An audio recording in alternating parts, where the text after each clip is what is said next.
Hi hello నమస్తే welcome back to my channel MMV Telugu channel. ఈరోజు మనం ఒక కొత్త స్టోరీలోకి వచ్చేసాం.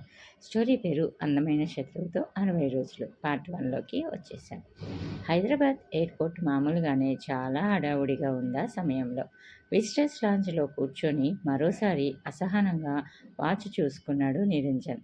9 గంటల ఫ్లైటు హైదరాబాద్ చేరాల్సి ఉంది ఎంక్వైరీ సూచన ప్రకారం. కానీ ఇప్పుడు 9:05 అయింది. ఇంతవరకు ఆ జాడే లేదు. తన పర్సనల్ సెక్రటరీ శ్రీరామ్ వైపు చూశాడు Niranjan. Bloody shame! Airlines enquiry కంటే రైల్వే ఎంక్వైరీ బెటర్ అనుకుంటాను అన్నాడు అతనితో. అందుకు అవును సార్, ఈ రోజుల్లో వాళ్ళు చాలా యాక్యురేట్ ఇన్ఫర్మేషన్ ఇస్తున్నారు అని వినయంగా అన్నాడు శ్రీరామ్. టైం వాల్యూ తెలియని వాళ్ళను నేను హేట్ చేస్తాను అన్నాడు అతను. శ్రీరామ్ ఏమీ మాట్లాడలేదు. ఆ విషయం అతనికి బాగా తెలుసు. నిరంజన్ టైం విషయంలో చాలా నిర్దాక్షిణ్యంగా వ్యవహరిస్తాడు. చాలాసార్లు టైం కీపప్ చేయని వాళ్ళు అపాయింట్మెంట్స్ క్యాన్సిల్ చేసి వాళ్ళను వెనక్కి పంపిన సంఘటనలు ఉన్నాయి.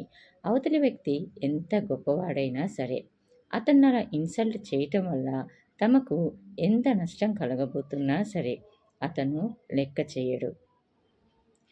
శ్రీరామ్ మళ్ళీ ఎంక్వైరీ కౌంటర్ దగ్గరకు నడిచాడు. ఢిల్లీ ఫ్లైట్ అని అడిగాడు. ల్యాండింగ్లో చిన్న ప్రాబ్లం వచ్చింది. Of course nothing to worry. Landing gear సరిగ్గా ఆపరేట్ అవటం లేదు. ఇంకో 5 నిమిషాల్లో ల్యాండ్ అవుతుంది అని ఎంక్వైరీ వాళ్ళు చెప్పారు. ఆ మాటలు విని శ్రీరామ్ కలవరపడ్డాడు. ఆ విషయం చెప్తే నిరంజన్ ఎంతగా అప్సెట్ అయిపోతాడో తనకు తెలుసు. ఈ 5 నిమిషాలు 5 యుగాలవుతుంది అతనికి. అంత ప్రేమ అతనికి అతని కూతురు దీప మీద. అతని పంచప్రాణాలు దీప మీదే. ఏమైంది? శ్రీరామ్ దగ్గరకు రాగానే అడిగాడు నిరంజన్. ల్యాండింగ్లో చిన్న ప్రాబ్లం వచ్చిందంట సార్, కానీ వరీ అవ్వాల్సిన పని లేదన్నారు. ఇంకో 5 నిమిషాల్లో క్షేమంగా ల్యాండ్ అవ్వబోతుంది అని చెప్పాడు. ఆ మాట వింటూనే నిరంజన్ ఒక్కసారిగా నిశ్చేష్టుడైపోయాడు. అతని ముఖంలో ఆవేదన, భయం మేఘాల్లా క్షణాల్లో కమ్ముకొచ్చినాయి. మై గాడ్ అంటూ సోఫాలో కూలబట్టాడు. ఎంత ప్రయత్నించినా తనను తాను అదుపులో పెట్టుకోలేకపోతున్నాడు అతను. అతి కష్టం మీద దుఃఖాన్ని ఆపుకుంటున్నాడు. డాడీ అంటూ పరుగుతూ తన కౌగిట్లోకొస్తున్న దీపరూపమే కళ్ళ ముందు కనపడుతుంది. అసలు అతను దీపను చూసి ఎంతకాలమైపోయింది? 3 నెలలా? 2 నెలలు. మధ్యలో ఒకసారి తానే వెళ్ళి ఆమెని చూసి వచ్చాడు. ఆ సంవత్సరంతో ఆమె డిగ్రీ అయిపోతుంది. ఆమె ఇంకా 2 నెలల పాటు ఇంట్లోనే ఉంటుందన్న ఆనందంతో ఉన్నాడు అతను. విమానానికేమీ ప్రమాదం జరగదు కదా? దీపకేమైనా జరిగితే తను బ్రతకలేడు. చిన్నప్పటి నుంచి తనకు తెలియకుండానే అతిగా అటాచ్మెంట్ పెంచుకున్నాడు ఆమెతో. ప్రతిరోజు ఏదో ఒక సమయంలో ఆమెతో ఎస్టీడీలో మాట్లాడాల్సిందే, ఆమె ఎక్కడున్నా సరే. దీప కూడా అంతే. తనంటే పంచప్రాణాలు. తను ఆమెకు కేవలం తండ్రే కాదు, స్నేహితుడు కూడా. అంత ఆత్మీయత. సరోజ డెత్ బెడ్ మీద తనను 2 కోరికలు కోరింది. దీప ఏ పరిస్థితుల్లోనూ కంటతడి పెట్టకూడదు, అంత అపురూపంగా పెరగాలి. రెండోది, తను ఇంకో పెళ్లి చేసుకోకూడదు. ఆ కోరికలు శిరసా వహిస్తానని తను సరోజకు ప్రామిస్ చేశాడు. ఆమె సంతృప్తిగా కళ్ళు మూసింది. మొదటి కోరిక తను సంతృప్తికరంగా నెరవేర్చుకున్నాడు. దీపకు కంటతడి పెట్టే అవసరం ఇంతవరకు కలగలేదు. ఆమె కోరిన వస్తువు క్షణాల్లో ఆమె ముందుంటుంది. ఆమె కోసం ప్రత్యేకంగా ఓ సర్వెంట్ మెయిడ్ని ఏర్పాటు చేశాడు. ఆమె కోసం ప్రత్యేకంగా ఓ కారు, ప్రత్యేకంగా బ్యాంక్ అకౌంటు. అవును, ఆమె కంటతడి పెట్టే పరిస్థితి ఇక ముందు కూడా రాదని తన నమ్మకం. తన దగ్గర మూలుగుతున్న కోట్ల కొద్దీ బ్లాక్ మనీ ఆమె కంట కన్నీరొలకకుండా కాపాడగలదు. కానీ తన మనసుని తుడిచే విషయం ఇంకొకటి ఉంది. అది తన రెండో పెళ్లి విషయం. తను గత కొద్ది సంవత్సరాలుగా శ్రీరంజనితో ప్రణయ కలాపాలు జరుపుతున్నాడు. అది పెళ్లి వరకు దారితీసింది. సరోజకిచ్చిన మాటను పక్కకు పెట్టి ఆమెను వివాహం చేసుకున్నాడు. ఆమె నగరంలోని ఓ ప్రముఖ నగల వర్తకుని కూతురు. పెళ్ళైన కొద్ది రోజులకే భర్త నుంచి విడాకులు తీసుకుంది. తనకు క్లబ్లో ఓ ఫ్రెండ్ భార్య ద్వారా పరిచయం అయింది. మొదటి చూపులోనే ఆమె సెక్సీ ఫిగర్ తనను ఆకర్షించింది. ఇద్దరు చాలా రోజులు ఒకరినొకరు స్టడీ చేసుకున్నారు. ఆ తర్వాత ఇప్పుడు తాన వివాహం చేసుకున్నందుకు పశ్చాత్తాపపడలేదు. అన్ని విధాలా ఆనందంగానే గడిచిపోతుంది జీవితం. అయితే గత కొద్ది రోజులుగా తనను కొంచెం కలవరం కలిగించిన విషయాలు బయటకొచ్చినాయి. తను ఊహించిన విధంగా శ్రీరంజని, దీపాల మధ్య అవగాహన కుదరటం లేదు. ఇద్దరి మధ్య చాలా పెద్ద గ్యాప్ ఏర్పడినట్లు తనకు అర్థమైంది. పైకి చెప్పకపోయినా వాళ్ళ బిహేవియర్, మాటలను బట్టి తను తెలుసుకున్నాడు. ఆ విషయంలో తను చొరవ తీసుకొని ఇద్దరి మధ్య చక్కని అనుబంధం ఏర్పడేందుకు ప్రయత్నించాలని నిశ్చయించుకున్నాడు. శ్రీరామ్ హడావుడిగా వచ్చాడు. సార్, ఫ్లైట్ సేఫ్గా ల్యాండ్ అయింది అని చెప్పాడు నిరంజన్ అతని ఆలోచనలో ఉండగానే. నిరంజన్ గుండెల్లోని ఆవేదన ఒక్కసారిగా తొలగిపోయింది. లేచి అతనితో పాటు వడివడిగా నడిచాడు. ప్రయాణికులు ఒక్కొక్కరే బయటకు వస్తున్నారు. నిరంజన్ కళ్ళు ఆతృతగా దీప కోసం వెతుకుతున్నాయి. కొద్ది నిమిషాల తర్వాత వచ్చింది ఆమె. నిరంజన్ని చూస్తూనే పరుగుతో వచ్చి కౌగిట్లో వాలిపోయింది. డాడీ అని అంటూ. How are you baby? Journey కంఫర్టబుల్గా ఉందా అని అడిగాడు. రఫ్ ఫ్లైట్ డాడీ, డిస్గస్టెడ్ అని అంది. అన్నట్లు నీ ఫ్రెండ్స్ ఏరి? ఎవరినో తీసుకొస్తున్నానని చెప్పావు కదా అని అడిగాడు నిరంజన్. అరుగో అంటూ వెనక్కి తిరిగి చూసి ఓ పక్కగా నిలబడ్డ 6 యువతులను చూపింది ఆమె. అందరూ చాలా ఆధునికంగా, చాలా ఖరీదైన దుస్తుల్లో ఉన్నారు. అందరూ ధనిక కుటుంబాలకు చెందిన వారేనన్న విషయం తెలిసిపోతుంది. సిమ్లాలోని ఆ కాలేజీలో చేరాలంటే ఎంతో ధనికులై ఉండాల్సిందే. లేకపోతే ఆ కాలేజ్ దరిదాపులకు కూడా వెళ్ళడం కష్టమే. అందుకే దీపను అందులో చేర్చాడతను. ఆ యువతుల దగ్గరకు వస్తూ విష్ చేశారు. అందరికీ అరేంజ్మెంట్స్ చేశారా డాడీ అని అడిగింది. ఓ ఎస్, నువ్వు చెప్పినట్లుగానే ప్రోగ్రాం అంతా అరేంజ్ చేశాడు శ్రీరామ్ అని అన్నాడు. శ్రీరామ్ చప్పున వారి దగ్గరకు వచ్చాడు. Good morning madam. మేడ మీద 6 గదులు మీరు చెప్పిన విధంగా కొత్త ఫర్నిచర్తో ఫిల్ చేశాను. వారి కోసం 4 సర్వెంట్ మెయిడ్స్ని రిక్రూట్ చేశాను. రోజు టూర్ ప్రోగ్రాం ప్రకారం ఎక్కడెక్కడికి వెళ్ళాలో అక్కడ accommodation, transport, lunch, dinner, type paper మనం ఇంటికి వెళ్ళగానే తీసుకొస్తాను. That is fine. అందరూ బయటికి నడిచారు. బయట ఎయిర్ కండిషన్డ్ టయోటా కారు 4 వరుసగా నిలబడి ఉన్నాయి. తెల్లని యూనిఫామ్, పికప్తో ఉన్న డ్రైవర్లు డోర్ దగ్గర సిద్ధంగా నిలబడి ఉన్నారు. దీప కార్లన్నీ ఒకసారి చూసింది. 4 రంగుల్లో ఉన్నాయి. మొదటి 2 కార్లు తనదొకటి, డాడీదొకటి. మిగతావి టూరిస్ట్ వాళ్ళవి. 4 డ్రైవర్లు డోర్స్ తీసి పట్టుకున్నారు. ఇద్దరిద్దరు ఒక్కో కారులో కూర్చోగానే కార్లు బయలుదేరాయి. 20 నిమిషాల్లో కార్లన్నీ బంజారా హిల్స్లోని ఓ అందమైన భవనం ఆవరణంలో ఆగినాయి. వాచ్, బ్యూటిఫుల్ బిల్డింగ్ అన్నారు ఆమె ఫ్రెండ్స్ కార్ దిగుతూనే. లోపల నుంచి 5 సర్వెంట్ మెయిడ్స్ పరుగుతో ఎదురు వచ్చారు. డిక్కీలో ఉన్న సామాన్లు తీసుకొని భవనంలోకి నడిచారు. శ్రీరంజని చిరునవ్వుతూ దీపను రిసీవ్ చేసుకుంది. హాయ్, వెల్కమ్ అంది ఆప్యాయంగా. హౌ ఆర్ యూ అంది దీప ఆమెకు సమీపంగా వస్తూ. Fine, thank you. పదండి, జర్నీతో స్ట్రైన్ అయి ఉంటారు. త్వరగా రెడీ అయితే అందరం ఒబెరాయిలో లంచ్కి జాయిన్ అవుదాం అని అంది ఆమె. దీప అభినందనపూర్వకంగా తండ్రి వైపు చూసింది. తనకు ఒబెరాయి హోటల్ బేస్మెంట్లో లంచ్ చేయడం ఇష్టమన్న సంగతి తండ్రికే తెలుసు. అందుకే సాధారణంగా అక్కడే లంచ్, డిన్నర్లకు వెళ్ళడం జరుగుతుంటుంది. తన గదిలోకి వెళ్ళబోతూ పక్క గది ముందు నిలబడ్డ కొత్త సర్వెంట్ మేడిని చూసింది దీప. ఆమె వినయంగా చేతులు కట్టుకు నిలబడి ఉంది. దీప స్నేహితురాలు సుమిత్ర ఆ గది ముందుకొచ్చిన గది తలుపు తెరవకుండా చూస్తూ నిలబడటం దీపకు అమితమైన ఆగ్రహం కలిగించింది. సుమిత్ర తానే తలుపు తెరుచుకొని గదిలోకి వెళ్ళబోతుంటే దీప చప్పున ఆమె దగ్గరకు నడిచింది. Sumitra, wait a minute please అని అంది. సుమిత్ర తలుపు హ్యాండిల్ని వదిలేసి దీప వైపు ప్రశ్నార్థకంగా చూసింది. ఏమిటి అని అన్నట్టు. దీప ఆమెకు సమాధానం చెప్పలేదు.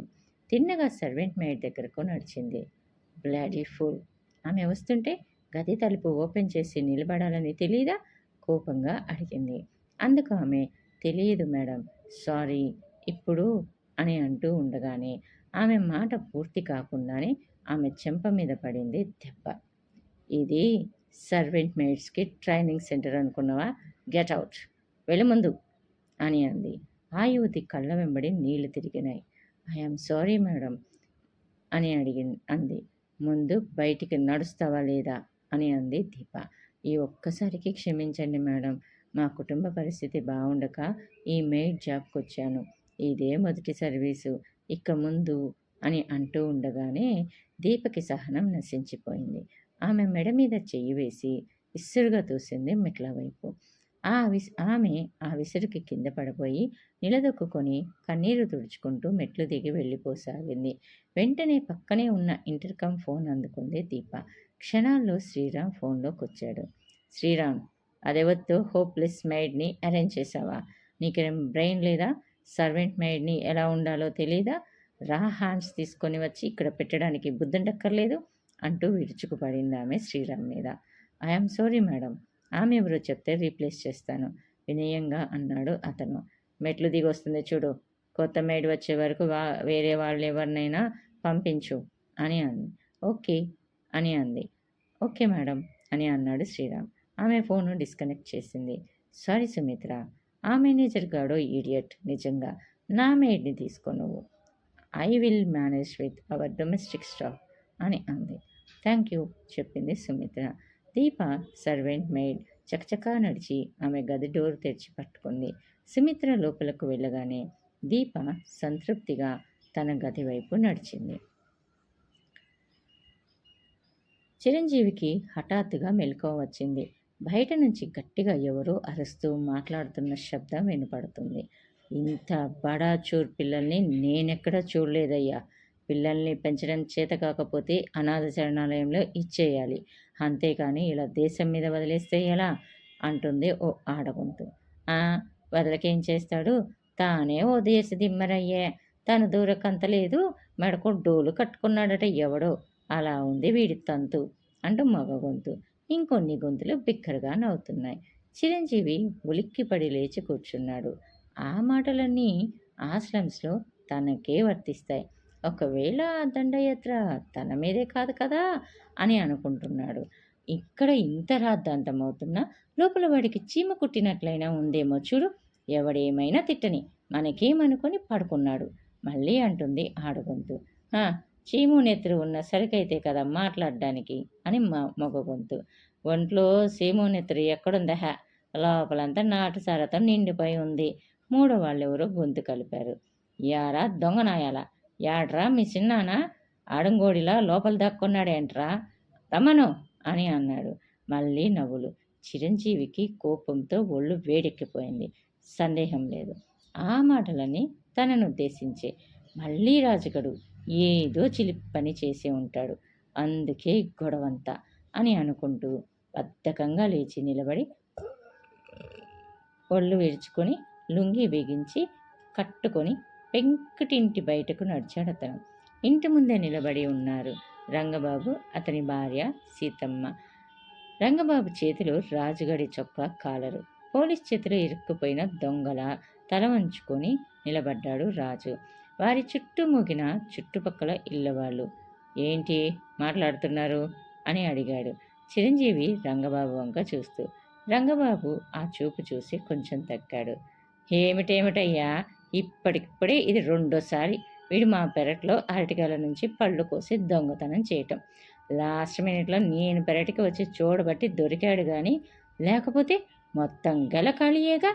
ఇది వరకు అలా ఇలాగే చేస్తే వాడు ఇంకోసారి అలా చేయట్లేండి అంటే పెద్ద హామీ ఇచ్చావుగా, ఇప్పుడేమంటావు అని అన్నాడు.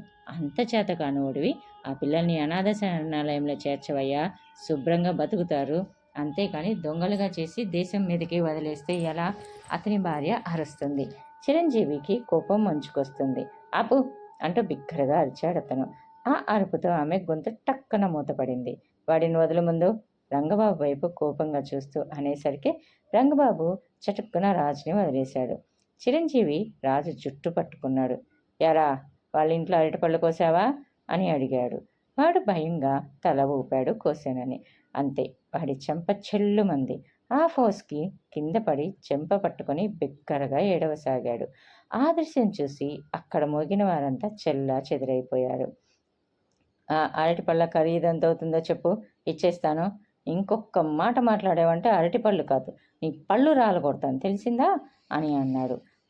అయితే 4 రూపాయలు ఇవ్వు అని అంది ఆమె. చిరంజీవి లోపలికి నడిచి వంకీకి తగిలించి ఉన్న తన ప్యాంటు జేబులో నుంచి 5 నోటు తీసుకొచ్చి రంగబాబు మీదకి విసిరాడు. అతను ఆ నోటు అందుకొని వెళ్ళిపోయాడు. రాజు నెమ్మదిగా లేచి నుంచున్నాడు కింద నుండి. పదా ఇంట్లోకి అరిచాడు చిరంజీవి. వాడు ఇంట్లోకి నడిచి ఓ మూలం గోడ కానుకొని కూర్చొని ఏడవసాగాడు నెమ్మదిగా. ఎందుకురా ఆ పని చేశావు అని అడిగాడు. సీను, రజని, బాను ఆకలేస్తుందని అన్నారు, అందుకని అని అన్నాడు. అంటే వాళ్ళు ముగ్గురు కూడా స్కూల్కి వెళ్ళలేదు అని అడిగాడు. ఆహా లేదు అని చెప్పాడు రాజు. ఎక్కడున్నారు వాళ్ళు అని అడిగాడు చిరంజీవి. సినిమా హాల్ దగ్గర చెప్పాడు రాజు. చిరంజీవి షర్ట్ వేసుకొని బెల్ట్ తీసుకొని బయటికి నడిచాడు. మెయిన్ రోడ్డుకి దగ్గరలోనే ఉందా సినిమా హాలు. ఆ రోజు విడుదలైన సినిమా తాలూకు పాటలు స్పీకర్లో వినపడుతున్నాయి. బయట జనం కిక్కిరిసిపోయి ఉన్నారు. ఆ జనంలో జాగ్రత్తగా వెతకసాగాడు అతను. చివరకు బుకింగ్ విండో దగ్గర క్యూ పక్కనే నిలబడి కనిపించారు ముగ్గురు. రజని క్యూలో ఉన్న వారికి ఓ టికెట్ చూపుతూ అరుస్తుంది. 3 రూపాయల టికెట్ 8 రూపాయలు, 3 రూపాయల టికెట్ 8 రూపాయలు. ఎవరికి కావాలి సార్? 3 రూపాయల టికెట్ 8 రూపాయలు. గొప్ప ఫైటింగ్లు, బూతులు ఉన్న అద్భుత చిత్రం. కేవలం 8 రూపాయలే సార్. రజని వెనక్కి నిలబడి వేరుశనగ పప్పులు తింటున్నారు సీను, బానులు. రజని టికెట్ పట్టుకొని అరుస్తూ చిరంజీవి దగ్గరికి వచ్చేసింది. అతన్ని చూడకుండానే టికెట్ అతనికి చూపుతూ 3 రూపాయల టికెట్ 8 రూపాయలు అనేసి అప్పుడు అతన్ని చూసింది. చూస్తూనే ఆమె చేతిలోని టికెట్ కింద పడిపోయింది. కళ్ళల్లో విపరీతమైన భయం. మామయ్య అంది కంగారుగా. ఎందుకు చేస్తున్నావు ఈ పని అని అడిగాడు చిరంజీవి గట్టిగా. అది కాదు మామయ్య, రాజు ఇది అమ్మమని చెప్తేను అని అంది. ఆమె మాట పూర్తి కూడా కాకమునిపే అతని చేతిలోని బెల్ట్ విసురుగా ఆమె నడుం మీద పడింది. ఆమె రెండో చేతిలోని స్కూల్ పుస్తకాలు ఎగిరి చెల్లా చెదురుగా పడినాయి. మామయ్య అని నడుం రుద్దుకుంటూ బిగ్గరగా ఏడ్చేయసాగింది. సీను, బాను ఒక్క ఉదుటున అక్కడి నుంచి ఇంటివైపు పరిగెత్తారు. జనమంతా మోగారు వారి చుట్టూ. ఈసారి ఇంకో బెల్ట్ దెబ్బ ఆమె వీపు మీద పడింది. అరెరే, చిన్నపిల్లనెందుకు కొడతావయ్యా? పోనీ ఎవరో అతన్ని అడ్డుకుంటున్నారు. అందుకు చిరంజీవి మాట్లాడుతూ, లేకపోతే చూడండి, స్కూల్కి వెళ్ళమని పంపితే స్కూల్ ఎక్కొట్టింది కాకుండా సినిమా హాల్ దగ్గర బ్లాక్లో టిక్కెట్లు అమ్ముతున్నారు అని అన్నాడు. అది విన్న వాళ్ళు, అందులో తప్పేముంది లేవయ్యా, నువ్వు చేస్తున్న పని వాళ్ళు చేస్తున్నారు అని అన్నాడు ఒకతను. చిరంజీవి చటుక్కున ఆ మాట అన్న వ్యక్తి వైపు చూశాడు కోపంగా. అక్కడ కానిస్టేబుల్ కనకారావు చిరంజీవిని చూసి నవ్వాడు. అయిందేదో అయిపోయింది, ఇంక వదిలేసేయ్. నువ్వు వెధవ పనులు చేస్తే వాళ్ళు చేస్తారు. పెద్దోళ్ళకే బుద్ధి లేనప్పుడు పిల్లలకి ఎలా బుద్ధి వస్తుంది అని అన్నారు. అందరూ ఆ మాటకి గొల్లుమన్నారు. చిరంజీవి ముఖం అవమానంతో ఎర్రబడింది. నిజంగా తన ప్రభావమే పిల్లల మీద పడుతుందా అని అనుకున్నాడు. ఇంకెప్పుడు చెయ్యను మామయ్య, నన్ను కొట్టుకు మామయ్య అని ఏడుస్తుంది రజని. పదా ఇంటికి పదా అన్నాడు బెల్టు నడుముకి పెట్టుకుంటూ. ఆమె లేచి పుస్తకాలన్నీ ఏరుకొని ఇంటివైపు నడవసాగింది. ఆమెను అనుసరించాడు చిరంజీవి. అతని మనసంతా గందరగోళంగా తయారైంది. కానిస్టేబుల్ కనకారావు అన్న మాటలు గుండెల్ని సూదుల్లా తాకుతున్నాయి. తను నిజంగా తప్పు చేశాడు. ఈ పాడు తాగుడికి అలవాటు పడి ఉద్యోగం పోగొట్టుకున్నాడు. అయినా తాగుడు మానలేక దానికోసం బ్లాక్లో టిక్కెట్లమ్మి దొంగతనాలు చేసి డబ్బు సంపాదించి మరీ తాగుతున్నారు. ఇద్దరు ఇంటికి చేరుకున్నారు. సీను, బాను ఓ మూల కూర్చుని పాఠం పుస్తకాలు గడగడా చదువుతున్నారు. భారతదేశము బంగారు దేశము, ఇది ఎందరో మహానుభావులు జన్మించిన పుణ్యభూమి, పాడి పంటలతో కలకల్లాడే సస్యశ్యామల దేశమిది. ఇచ్చటి ప్రజల సంస్కృతి మహోన్నతమైనది. అనేక మతాలు, అనేక భాషలు, అనేక సంస్కృతులతో విలసిల్లుతున్న ఇచ్చటి ప్రజలు మిక్కిలి ఐక్యముతో మెలుగుదురు అనేసి. చిరంజీవి చూడటంతోనే వారు చదవటం ఆపేసి అతని వైపు భయంగా చూడసాగారు. చిరంజీవి మంచం మీద కూలపడ్డాడు నీరసంగా. అంతా నిశ్శబ్దం. రజని ఒక్కతే వెక్కి వెక్కి ఏడుస్తున్న శబ్దం మాత్రం వినపడుతుంది. చిరంజీవికి వాళ్ళను చూస్తే జాలి వేసింది.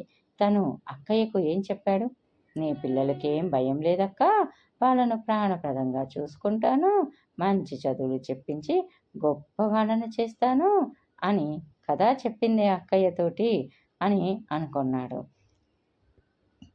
అప్పుడు అక్కయ్య కళ్ళల్లో ఆనందం మెరిసింది త్రుటికాలం. అంతే. ఆ తర్వాత సంతృప్తిగా కళ్ళు మూసింది ఆమె శాశ్వతంగా. కానీ తానిప్పుడే చేస్తుందేమిటి? వాళ్ళను గవర్నమెంట్ స్కూల్లో పడేయడం తప్పితే వాళ్ళ గురించి ఏమైనా పట్టించుకుంటున్నాడా? వీళ్ళకు తిండి పెట్టగలుగుతున్నాడా? వాళ్ళకు కావాల్సిన పుస్తకాలు, బట్టలు, ఇతర కనీస అవసరాలు చూడగలుగుతున్నాడా అని ఆలోచిస్తూ, ఒరేయ్ అందరూ ఇలా రండ్రా అని పిలిచాడు. అందరూ భయంగా లేచి నెమ్మదిగా అతనికి సమీపంగా వచ్చి నిలబడ్డారు. ఎందుకురా ఇలాంటి పనులు చేస్తున్నారు మీరు? నేను మిమ్మల్ని కొట్టను, కానీ నిజం చెప్పండి అని అడిగాడు. మాకు 2 రోజుల నుంచి సరిగ్గా భోజనం లేదు కదా, అందుకని వాళ్ళు ఆకలని గోల చేస్తుంటే నేనే వాళ్ళకి ఏమైనా తినడానికి కొనిపెడదామని టిక్కెట్లు అమ్మబోయాను. అప్పుడు కానీ వాళ్ళకు తిండి సరిగా పెట్టడం లేదన్న విషయం గుర్తు రాలేదు చిరంజీవికి. చిరంజీవి అందరినీ 2 చేతులతో చుట్టి దగ్గరకు తీసుకున్నాడు. ఇంకెప్పుడు ఇలాంటి పనులు చేయకండి, సరేనా అని అన్నాడు. సరే మామయ్య అని అన్నారు పిల్లలు.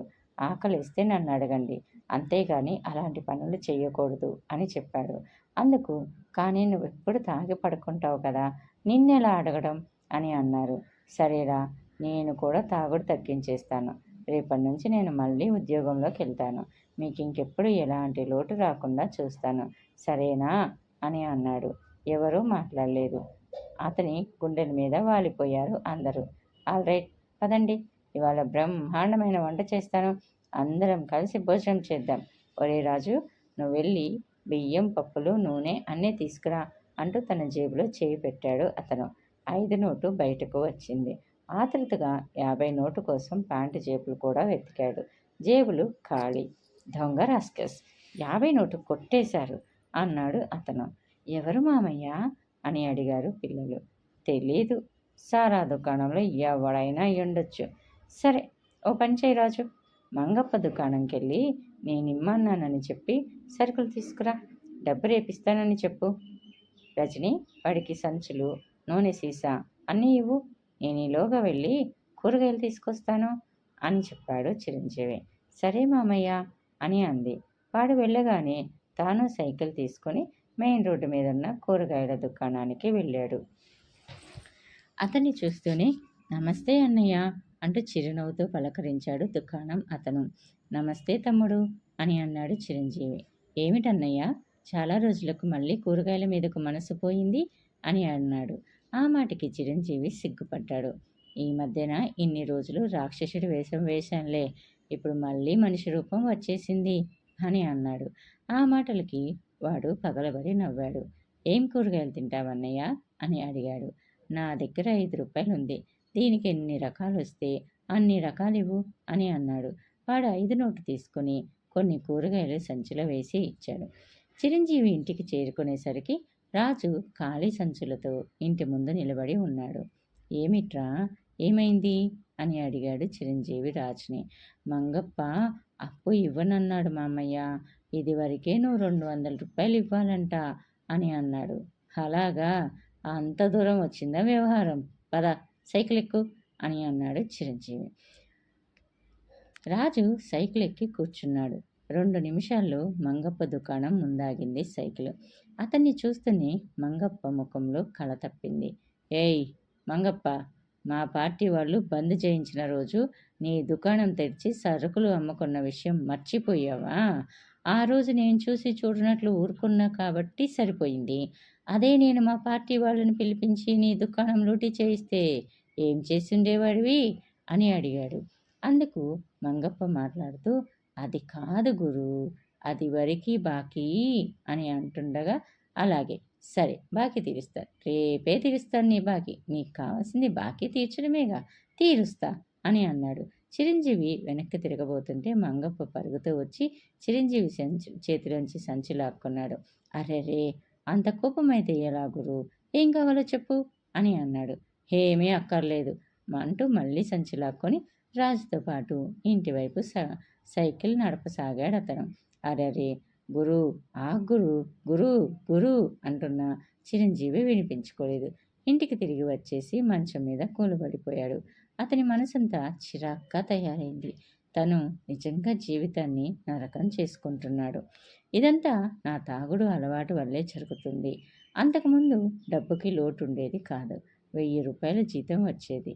కానీ తన తాగుడు ఎక్కువైపోవడంతో ట్రావెల్ ఏజెన్సీ యజమాని తనను డిస్మిస్ చేసేశాడు. అప్పటి నుంచి జీవితం దుర్భరమైపోయింది. తనతో పాటు తన అక్కయ్య పిల్లల జీవితం కూడా అని ఆలోచిస్తూ ఉండగా, మామయ్య, నువ్వు త్వరగా స్నానం చేసేయి, భోజనం వడ్డిచ్చేస్తాను అని అంది రజని. చిరంజీవి ఉలిక్కిపడి వంటింటి వైపు చూశాడు. రజని స్టవ్ ముందు కూర్చుని ఉంది. స్టవ్ మీద అన్నం ఉడుకుతుంది. చిరంజీవి ఆశ్చర్యంగా రజని దగ్గరకు నడిచాడు. బియ్యం ఎక్కడివి అని అడిగాడు. కృష్ణయ్య అంకులు ఇచ్చాడు మామయ్య, మేము వద్దని చెప్తూనే ఉన్నాం, కానీ బలవంతంగా ఇచ్చాడు అంటూ భయంగా అంది ఆమె. పోనీలెమ్మ, రేపు నేను అన్నీ తీసుకొస్తాను, అప్పుడు బియ్యం అతనికి ఇచ్చేద్దాం అని అన్నాడు చిరంజీవి. ఆ మాటలు అంటుండగానే, అవే తాగుబోతు మాటలంటే అంటూ లోపలికి వచ్చాడు కృష్ణయ్య. నేను నీ ముఖం చూసి ఇవన్నీ ఇవ్వటం లేదు. నీ ఇలాంటి తాగుబోతుకు సాయం చేసినా కూడా పాపమే. పాపం, పసిపిల్లలు ఆకలితో మాడుతున్నారని ఇచ్చా, అంతేకాని బియ్యం కూరలో అప్పుగా ఇస్తున్నానని చెప్పలేదు అంటూ ఓ గిన్నెలో కూర తీసుకొచ్చి రజనీ ముందు ఉంచాడు. చిరంజీవి ఏమీ మాట్లాడలేదు. కృష్ణయ్యకి ముఖం చూపించాలంటే సిగ్గుగా ఉంటుంది చిరంజీవికి. ఎన్నోసార్లు తనకు హితబోధ చేశాడు తాగుడు మానేయమని. కానీ తాను అతన్ని మాటను పెడచెవిన పెట్టాడు. అందుకే అతనికి కోపం వచ్చి తనతో మాట్లాడటం మానేశాడు. తినండ్రా బాబు, మీకేమైనా కావాలంటే నన్ను అడగండి, అంతేగాని మామయ్య గారు ఏదో చేస్తాడని భ్రమపడకండి. వాడు తాగుబోతు, తాగి నిద్రపోవడం తప్పితే వాడి వల్ల ఇంకేం ప్రయోజనం లేదు. గుడ్ నథింగ్ ఫెలో అని అన్నాడు. అంటూ కృష్ణయ్య వెళ్ళిపోయాడు. చిరంజీవి మనసంతా పాడైపోయింది. కృష్ణయ్య చెప్పింది నిజమే, తను గుడ్ ఫర్ నథింగ్ ఫెలో అని అనుకున్నాడు. మరికొద్దిసేపట్లో అందరూ భోజనాలు ముగించారు. చిరంజీవి బట్టల అల్మారా తెరిచి అందులో ఉన్న డ్రైవర్ యూనిఫామ్ బయటికి తీశాడు. బటన్స్ 2 చోట్ల విరిగిపోయినాయి. అప్పటికప్పుడు సూది దారం తెచ్చుకొని కొత్త బటన్లు చకచకా కుట్టసాగాడు. యూనిఫామ్ సరిగా లేకపోతే భారత్ టూర్స్ అండ్ ట్రావెల్స్ యజమాని స్వామి తనను ఆఫీస్లోకి కూడా రానివ్వడు. యూనిఫామ్ విషయంలోనూ గడ్డం విషయంలోనూ అతను చాలా స్ట్రిక్ట్గా ఉంటాడు. అతని ట్రావెల్స్లో పనిచేస్తున్న 15 మంది డ్రైవర్లు ఎప్పుడూ నీట్ యూనిఫామ్లో ఉండాల్సిందే. అలా ఉన్నవారినే సెలెక్ట్ చేసుకుంటాడు అతను. అతనికి ఏమాత్రం నీట్నెస్ నచ్చకపోయినా క్షణాల్లో డిస్మిస్ చేసేస్తాడు. ఆ విషయంలో నిజంగా నిర్దాక్షిణ్యంగా వ్యవహరిస్తాడు. నా సంస్థ కేవలం డబ్బు కోసం నడపటం లేదు, డబ్బు కంటే ముఖ్యం పేరు. భారత్ టూర్స్ అండ్ ట్రావెల్స్కి అందుకే అంత ప్రాధాన్యత ఇస్తారందరూ అంటాడు అతను. నిజంగానే ఆ సంస్థకు జంట నగరాల్లో చాలా మంచి పేరుంది. అందుకే స్టార్ హోటల్స్ అన్నీ తమ ట్రావెల్ పోర్టు అవసరాలకు ఆ సంస్థనే ఆశ్రయిస్తాయి. యూనిఫామ్ ఇస్త్రీ కూడా చేసుకున్నాక త్వరగా గడ్డం తీసుకున్నాడు అతను. భారత టూర్స్ అండ్ ట్రావెల్స్ ఆఫీస్కి చేరుకునేసరికి సాయంత్రం 3 అయిపోయింది. అతన్ని చూస్తున్న మిగతా డ్రైవర్లందరూ అతని చుట్టూ మూగారు. అరే, ఏమైపోయావు గురు ఇంతకాలం అని అడిగారు.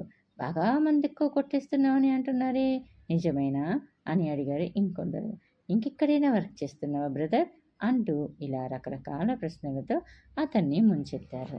నిజమే గురు, ఇన్ని రోజులు నాకేదో శని పట్టుకుంది, అందుకే తాగుడికి బానిసైపోయాను.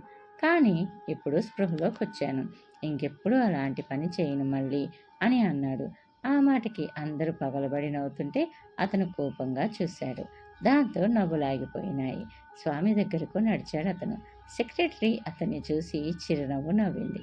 ఓ, మీరా, ఏమిటి సంగతి, మీ గురించి చాలా కథలు వింటున్నాను అంటూ అడిగింది ఆమె. అవి కథలు కాదు మిస్, నిజాలు. బాస్తో ఇంటర్వ్యూ కావాలి, అరేంజ్ చేస్తారా దయచేసి అని అడిగాడు చిరంజీవి. ఎందుకు అని అడిగింది ఆమె.